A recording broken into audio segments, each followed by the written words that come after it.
This is IFV, the web space with your dose of business and financial news.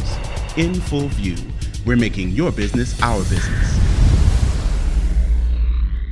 Welcome to In Full View. I'm Marcella Palmer, bringing you the week's medium and small business news. This week, we talk to Nell Merlino, a no-nonsense entrepreneur and author who's made a career of helping other women entrepreneurs get out there and get what they want. She's founder and president of nonprofit Count Me In for Women's Economic Independence, through which the Make Mine a Million program was born. Merlino also created Take Our Daughters to Work Day in the early 90s. We caught up with her at the Supermom Entrepreneur Conference and Expo in New York City. I grew up in a political household. Both of my parents were very active in the community at a local and, sort of a citywide level. I grew up in Trenton, New Jersey, so I was raised in a household of activists who really believed that you needed to be involved in your community and give back to your community. I developed a communications company that helps people really mobilize and galvanize people around ideas and actions and activity. I have spent a lifetime, I think, fascinated by how you move a whole segment of the population into a position of power who have never had it, and that is women and girls. And I've done that in any number of ways, locally, nationally, and internationally for the past 30, 40 years. Our program, Make Mine a Million Business, I every year see more women who are clearer about their goals and their desire and their dedication and their discipline to get there.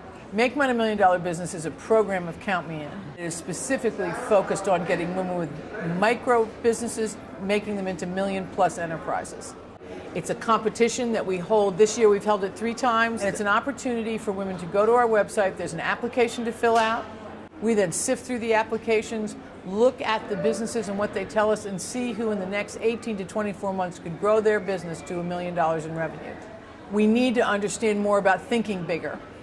And I think there are more women that have done that, so therefore we have more role models to look at and say, oh, she thought about it, like this. The more I see women who are successful in business, the clearer it becomes to me how important it is for girls to understand how to work with other people. We don't emphasize enough how important it is for girls to learn how to be a team. I know everybody talks about passion. I think a better word is desire. What do you want to see, both for yourself and your family, but also for this product or this service or this company that you're developing? I think there's a disconnection between the dream and the dollars, and they got to go together. I see this constantly, this belief that you have to think you're better than everybody else or something to grow a big company. And it's not about thinking you're better than anybody else. It's thinking about, okay, I've thought up this thing that would help 1 billion people.